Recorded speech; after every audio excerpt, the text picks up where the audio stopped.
கல்விக்கண் திறந்த காமராஜர் மீது சாராய கடை திறந்த சலக்கர்கள் வசைமாறி பொழிவது இன்றல்ல நேற்றல்ல 70 ஆண்டு காலமாகவே தொடர்கிறது. அது குறித்து சற்று விரிவாகவே பார்ப்போம். அதாவது காமராஜர் தமிழ்நாட்டில் மின்சார தட்டுப்பாடு அப்படின்னு தமிழ்நாடு முழுக்க கண்டன கூட்டம் போடுறாரு. காமராஜருக்கு ஏசி இல்லைன்னா உடம்புல அலர்ஜி வந்துடும். காமராஜருக்கு ஏசி இல்லைன்னா உடம்புல அலர்ஜி வந்துடும். அதற்காக அவர் தங்குகிற எல்லா பயணியர் விடுதிகளிலும் குளிர்சாதன வசதி செய்ய சொல்லி உத்தரவிட்டார். நம்ம எடுத்து தான் பேசுறாரு.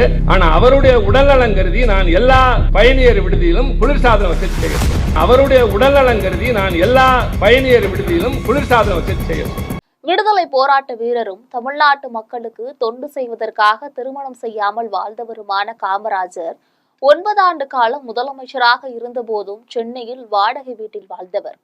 அந்த வீட்டுக்கு தன் குடும்பத்தினர் யாரையும் அவர் வரவழைத்ததும் இல்லை, வரவிடவும் இல்லை.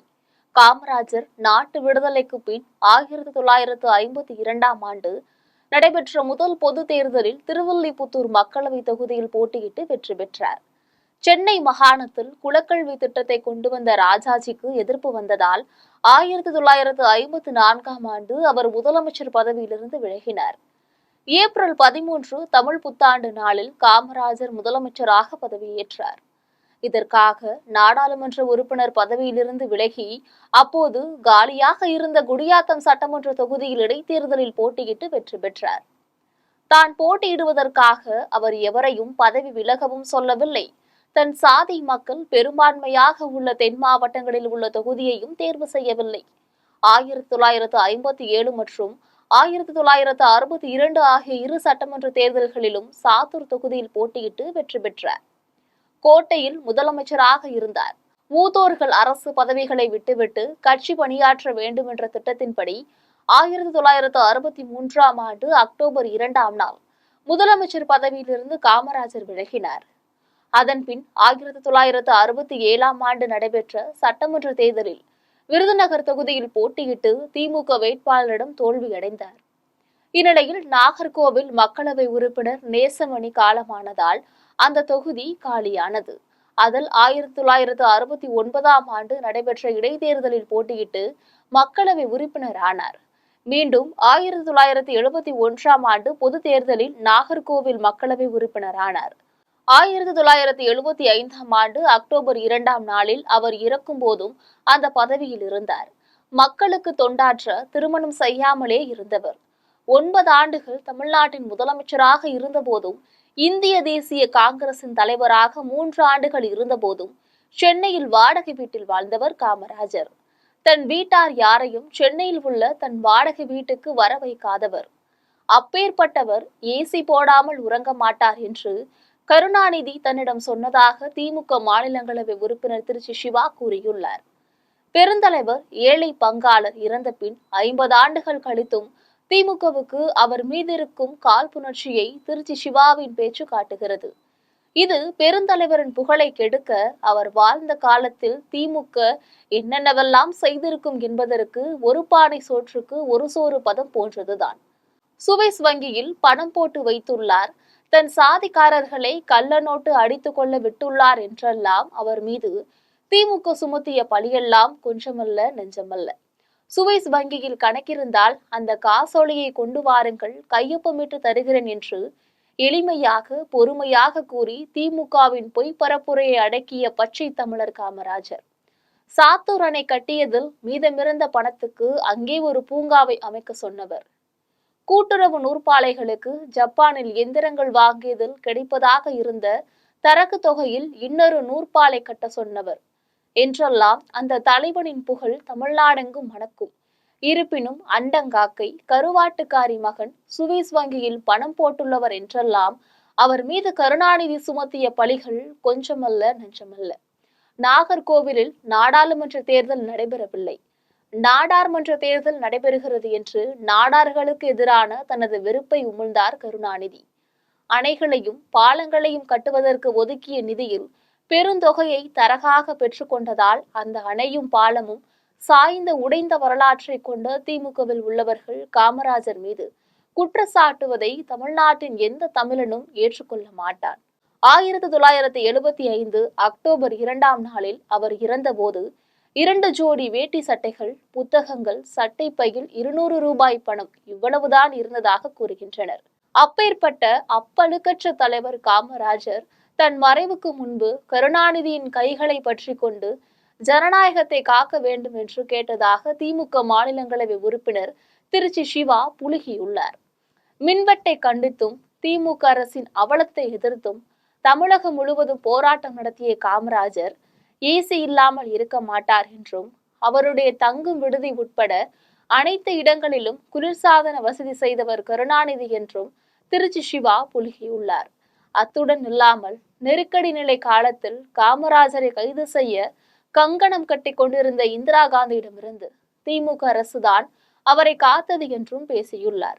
பொய்யையே பேசி ஆட்சியை பிடித்து சாராய கடை திறந்து மதுமயக்கத்தில் மக்களை திளைக்க வைத்து ஆட்சியை தக்க வைத்துக் கொண்டுள்ள திமுகவில் மாநிலங்களவை உறுப்பினராக உள்ள திருச்சி சிவாவின் இந்த பேச்சை கேட்டு பலரும் எதிர்வினையாற்றியுள்ளனர். காங்கிரஸை சேர்ந்த கரூர் நாடாளுமன்ற உறுப்பினர் ஜோதிமணி தனது எதிர்வினையில் திமுகவினர் பரப்பிய கட்டுக்கதைகளால் தான் காமராஜர் வீழ்த்தப்பட்டதாக குறிப்பிட்டுள்ளார். திமுகவினரின் கட்டுக்கதைகளுக்கு சரியான பதிலடி தராமல் இருந்தால் காமராஜரின் ஆன்மா நம்மை மன்னிக்காது என்றும் கூறியுள்ளார். காமராஜர் பெயரால் தமிழக அரசியல் களத்தில் காங்கிரஸ் இன்றும் நிற்பதாக ஜோதிமணி குறிப்பிட்டுள்ளார்.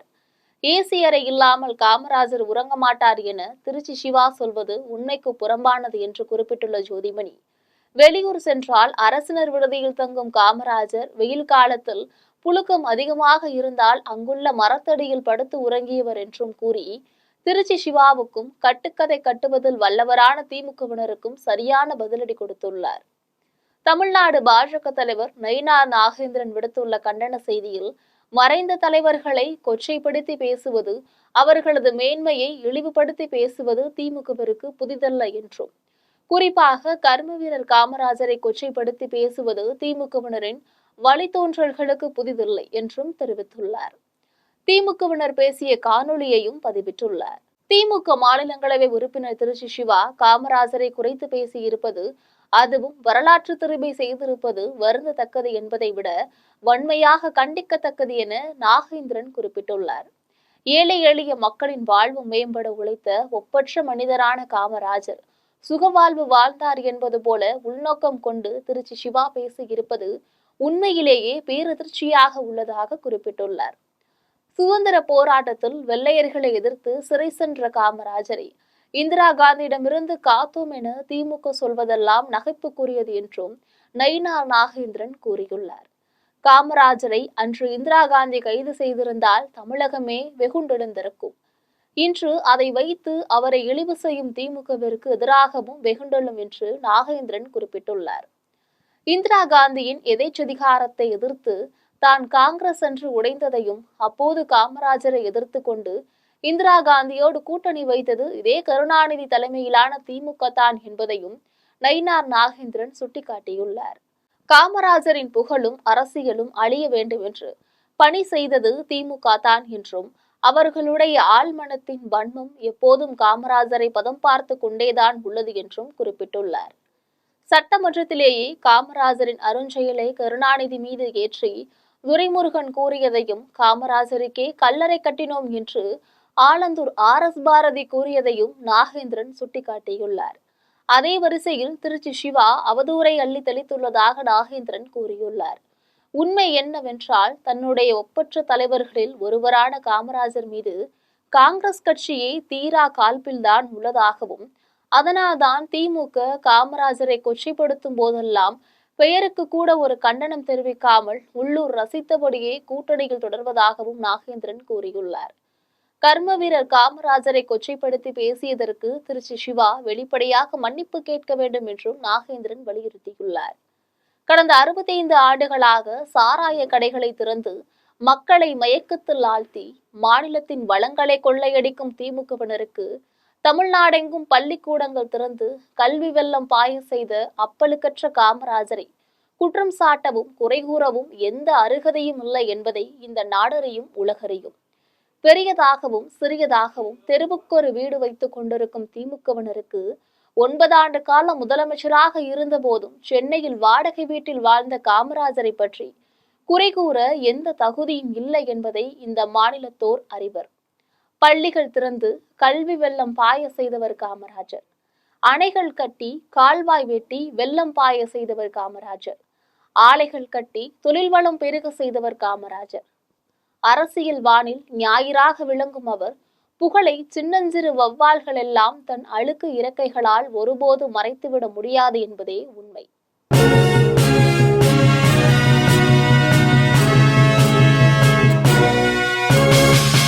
உடனுக்குடன் அப்டேட் தெரிந்து கொள்ள ஜெம் டிவி தமிழ் ஆப்பை இன்ஸ்டால் செய்யவும்.